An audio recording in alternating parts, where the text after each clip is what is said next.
Welcome to Part 4 of this 5-part presentation on Consultant Learning, a framework for empowering students to excel and a framework for transforming your teaching experience.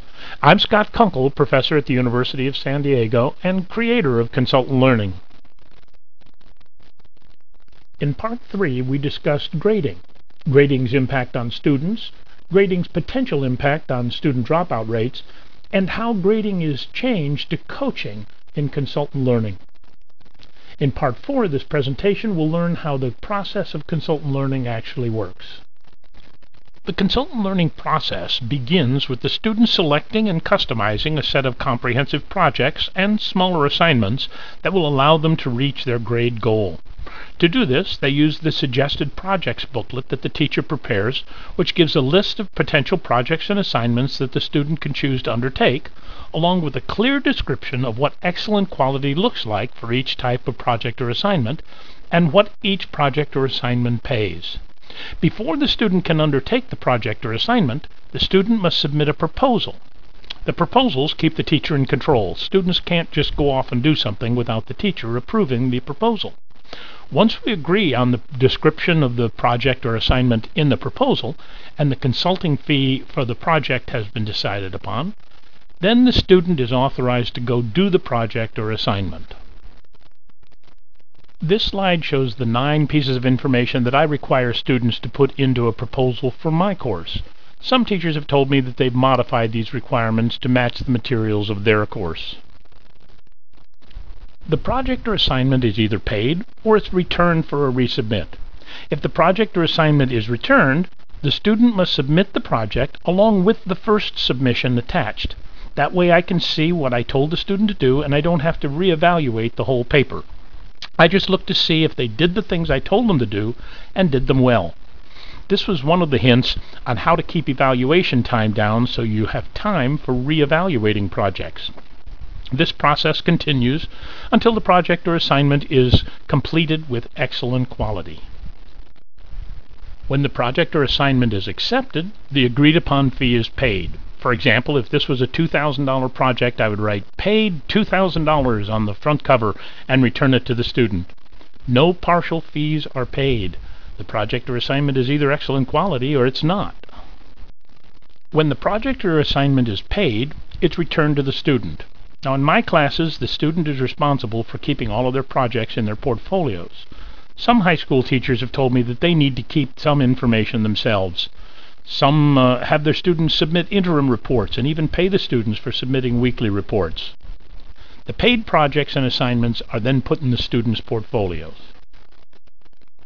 The projects and assignments go into the portfolio, and students' completed portfolios are submitted at the end of the semester or periodically during the semester. The amount of fees that the student has earned determines their grade for the course. Essentially, each student actually earns their grade.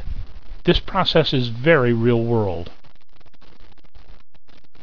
High school teachers often ask, if students are allowed to select their own projects, how do I make sure that every student has fulfilled the mandatory state standards that must be completed in my course? Now, one solution that high school teachers using consultant learning have come up with is to list the specific state standards that each project or assignment is designed to meet right in the suggested projects booklet. Then, the students are told that regardless of how much they earn, in order to receive credit for the course, they must show in their portfolio that they've completed at least one project or assignment that includes each of the required state standards. There are other seemingly thorny issues like this that have been resolved by teachers using consultant learning, but unfortunately I don't have time to address every single problem and solution here. Students are also paid for in-class work. For example, I pay students for attending class. In my class, it's on a sliding scale where each additional absence carries a greater and greater penalty. The Student Guide to Consultant Learning is a booklet prepared by the teacher that gives the rules of the game. The Student Guide to Consultant Learning gives the scale for attendance fees. The student can go look up information on how the class will operate without having to ask me. Since the rules of the game are all in writing, they also can have confidence that I won't change the rules in mid-course. Samples of all the materials, including the Student Guide to Consultant Learning, are available on the Teacher Resources tab at the top of this web page. I also want my students to be prepared for class, to have read the material. Now, we all know that students don't read the material until it's time to study for the exam, so they won't have read it by the time the class comes up that we're going to discuss it. And since I give no exams, they really have no incentive to read the textbook at all. To encourage the students to prepare for class, I use a little tool called the Call on Me list.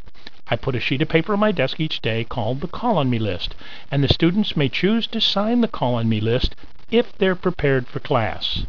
Signing the Call on Me list pays the student $200 per day, and the fines and the fees that the students can earn are what motivate the student behavior and control the classroom. Near the end of the semester, the student puts all their projects and assignments in a portfolio, and they put 2 accounting sheets on top. They submit the portfolio to me. I do a quick audit of the portfolio to see that their attendance and in-class fees agree with my records, and that for every project or assignment for which they have claimed payment, they have in their portfolio a cover page signed by me. This process takes about 3 minutes per portfolio. I record the grade the student has earned and return the portfolio to the students. The students can then use those portfolios in their job search. This slide shows a sample of the in-class fees accounting sheet. Note that I left out the middle of the sheet so that it would fit on one slide. For each class, the student checks off if they were there and if they signed the Call on Me sheet for that day.